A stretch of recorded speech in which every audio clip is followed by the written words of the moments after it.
আসসালামু আলাইকুম। আচ্ছা, আমরা হয়তো অনেকেই জানি না আইএলটিএস এক্সাম সেন্টারে কয়টা কলম নিয়ে যাওয়া উচিত, অথবা কি বলে যে কয়টা পেন্সিল নিয়ে যাওয়া উচিত।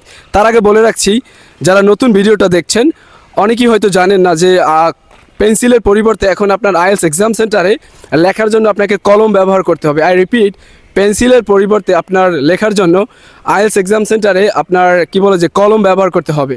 এখন question may be arisen in your mind right away, তাহলে কয়টা কলম নিয়ে যাওয়া উচিত বা কলম আদৌ অ্যালাউড কিনা, তাই না? ওয়েল, তো আমি বলছি আইএলটিএস এক্সাম সেন্টারে আপনি কলম নিয়ে যেতে পারবেন না। আমি যখন আইএলটিএস পরীক্ষা দিয়েছি আমি 6টা পেন্সিল, শার্পেন বা ধার দিয়ে নিয়ে গেছিলাম, and that was really helpful two be very honest.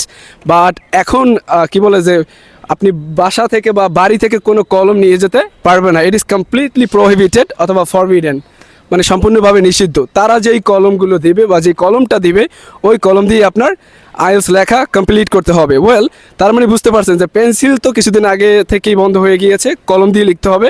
এখানে কি হলো, আপনি বাসা থেকে কোনো কলম নিয়ে যেতে পারবেন না। আইএলটিএস এক্সাম সেন্টারে যেই কলমগুলো বা যেই কলমটি দেবে সেটা দিয়ে আপনাকে লিখতে হবে। এখন অনেকের মনে হয়তো কোয়েশ্চেন জাগতে পারে, আসলে তারা কি পর্যাপ্ত কলম দিবে? ডেফিনেটলি দিবে।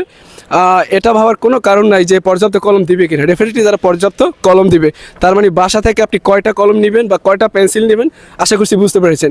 কোনো কলম অ্যালাউড না বাসা থেকে। তো ওইখান থেকে যেই কলমটা দিবে বা যেই কলমগুলো দেবে আপনাকে সেটা দ্বারাই এক্সাম সেন্টারে পরীক্ষা দিতে হবে। আল্লাহ হাফেজ, বাই বাই। ভিডিওটা ভালো লাগলে just give it A like and follow my page. Bye bye.